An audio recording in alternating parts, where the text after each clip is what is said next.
안녕하세요. 모감주 삼방 김경민 사범입니다. 오늘은 동양의 전통적 단전호흡 수련이 어떻게 의료적 치료를 보완하고 건강 회복에 도움을 주는지 실제 사례를 통해 이야기해 보겠습니다. 이 사례는 제가 암병원에 근무하기 전에 국선도연맹 총재직화론에서 지도사범으로 있었을 때의 일입니다. 병원에서 이루어지는 재활치료와 트라우마 회복 과정에서 단전호흡이 어떻게 보완적으로 작용했는지 잘 보여주는 사례여서 선택해 보았습니다. 보시는 사진은 조선일보에 실렸던 기사 사진입니다. 평소 즐겨보는 사진은 아닙니다만 사연이 있어 소개하게 되었습니다. 사진 속 여성분이 오늘의 주인공입니다. 꽤 오래전에 한 초등학교에서 있었던 학부모 참여 소방훈련 중 탑승한 소방차의 바스켓이 3층 높이에서 추락하는 큰 사고가 있었습니다. 당시 이 여성분은 그 사고의 유일한 생존자셨는데요. 극적으로 생존하셨지만 부상은 심각했습니다. 골반을 비롯한 여러 부위의 골절과 심한 정신적 트라우마를 겪으셨습니다. 서울대병원에서 1년간 집중적인 치료와 재활을 받고 퇴원하셨는데 당시 의료적으로 가능한 최선의 회복 상태가 겨우 오른손으로 식사할 수 있는 정도, 걸을 때도 다른 사람의 부축이 필요한 상태였습니다. 이후에도 신체적 제약과 정신적 충격으로 힘든 시간을 보내셨고 가족들 역시 많이 지치고 힘든 시기를 보내셨죠. 그러다가 가족 중 한 분의 권유로 처음 저희 수련원을 찾으셨습니다. 처음 오셨을 때는 가족에게 부축받으며 들어오셨었고 정신적 충격으로 인해 대인기피 증상도 심하셨습니다. 그래서 구석진 곳에서 사람들과 교류하지 않고 동작도 최소한만 하면서 주로 호흡 위주로 조용히 머물다 가시곤 하셨죠.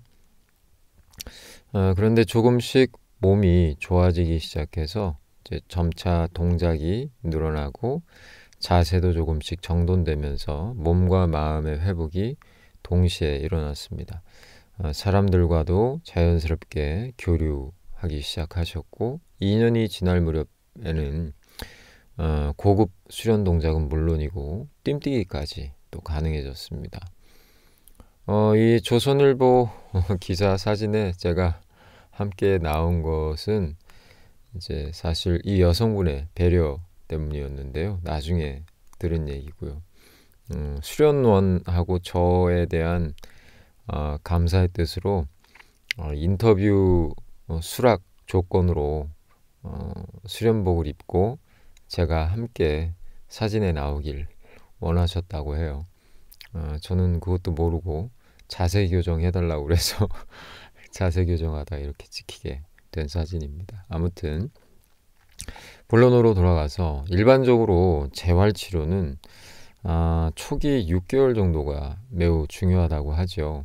대부분의 신체 기능은 초반에 큰 폭으로 회복이 되고 6개월 이후에는 답보 상태가 되기 쉽다고 하더라고요. 서양 의료에서 제공하는 재활치료의 강점은 매뉴얼화되어 있다는 점이죠. 손상 부위를 집중적으로 관리해서 평균적으로 좋은 기능적 회복을 이끌어냅니다. 하지만 여기에 중요한 문제가 있죠.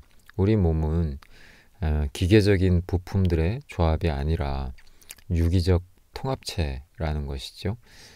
서양의학은 근골해부학적, 분할적 접근에 뛰어나지만 기본적으로 기계적 인체관을 바탕으로 합니다.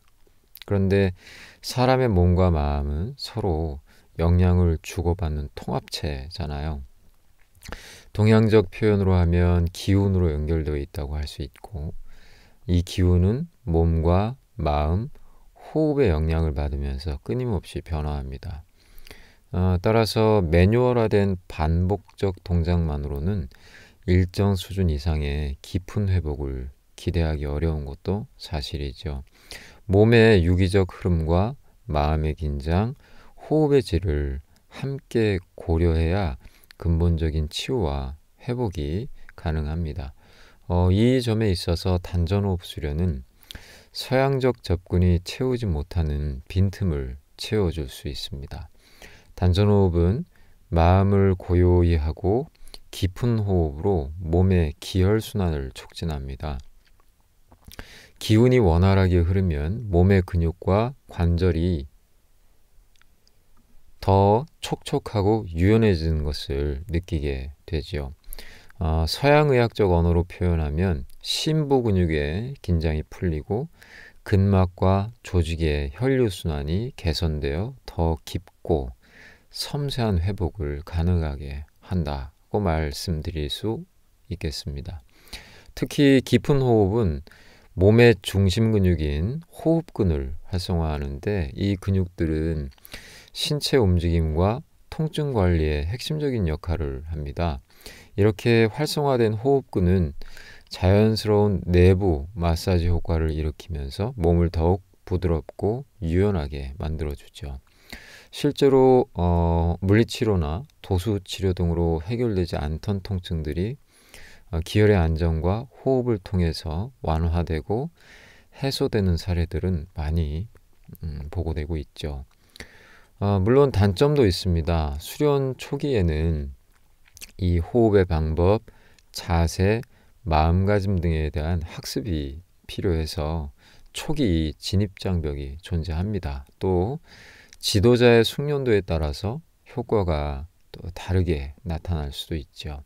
그래서 저는 병원에서 못 고친 걸 수련으로 고칠 수 있다. 이렇게 이분법적인 주장을 하고 싶지는 않습니다. 대신에 병원 치료와 수련을 상호 보완적으로 활용할 때 우리가 더 좋은 건강 상태와 또 치료 효과를 높이고 높은 삶의 질을 얻을 수 있다고 생각합니다.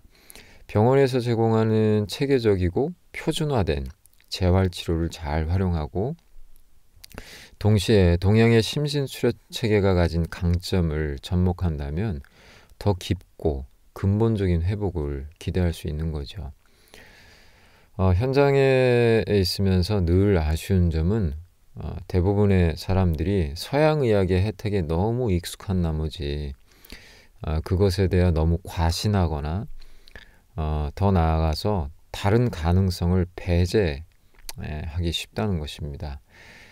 한 가지 관점에 매몰되지 않고 서양과 동양의 장점과 한계를 잘 인지해서 지혜롭게 접근해 나가면 더욱 좋지 않을까요? 그리고 노파심에 한 가지만 더 첨언을 하겠습니다. 저는 적어도 저와 함께하는 분들 그리고 저와 함께 하고자 하는 분들만큼은 막연한 희망을 품고 절망적인 행동을 하는 사람이 아니라 최악을 상정하고 준비하되 작지만 희망적인 실천을 성실히 쌓아가는 분들이었으면 합니다. 이렇게 소개되는 사례, 그 사례에 담긴 극적인 스토리, 결과만 보려 하지 마시고 그 안에 담긴 원리와 열려있는 가능성을 인식하고 실천하는 데 집중하셨으면 합니다. 자기가 스스로 기대하는 것보다 회복이 더딜 수 있다는 점도 받아들이시고 또 모두가 같은 속도, 같은 정도의 변화를 경험할 수 있는 것도 아니라는 것, 그것도 꼭 기억하셨으면 합니다. 삶이 그러하듯 결국 이 치유의 길도 자신의 길은 자신만이 스스로 만들어 가는 것이라는 것을 잊지 않으셨으면 합니다. 자, 시청해 주셔서 감사합니다. 늘 평온한 나날 되시기 바랍니다.